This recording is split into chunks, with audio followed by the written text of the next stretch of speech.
സ്വകാര്യ ബസ്സുകളുടെ നിയമലംഘനം അനുവദിക്കില്ലെന്ന് കളക്ടർ NSK ഉമേഷ്. കോതമംഗലം പെരുമ്പാവൂർ റൂട്ടിൽ സർവീസ് നടത്തുന്ന 2 ബസ്സുകൾ അലക്ഷ്യമായും അശ്രദ്ധമായും ഓടുന്നതായും 2 ബസ്സിലെയും ഡ്രൈവർമാർക്കെതിരെ നടപടി കൈക്കൊള്ളാനും കളക്ടർ നിർദ്ദേശിച്ചു. കളക്ടറേറ്റ് കോൺഫറൻസ് ഹാളിൽ ചേർന്ന ജില്ലാ റീജിയണൽ ട്രാൻസ്പോർട്ട് അതോറിറ്റി യോഗത്തിൽ അധ്യക്ഷത വഹിക്കുകയായിരുന്നു കളക്ടർ. സ്വകാര്യ ബസ്സുകളുടെ നിയമലംഘനം അനുവദിക്കില്ലെന്ന് അദ്ദേഹം വ്യക്തമാക്കി.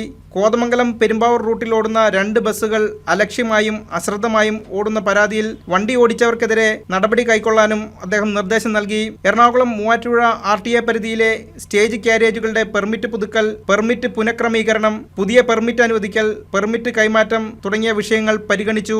ആകെ 150 അപേക്ഷകൾ ലഭിച്ചു. പുതിയ പെർമിറ്റ് അനുവദിക്കുന്നതുമായി ബന്ധപ്പെട്ട 35 അപേക്ഷകൾ പരിഗണിച്ചു.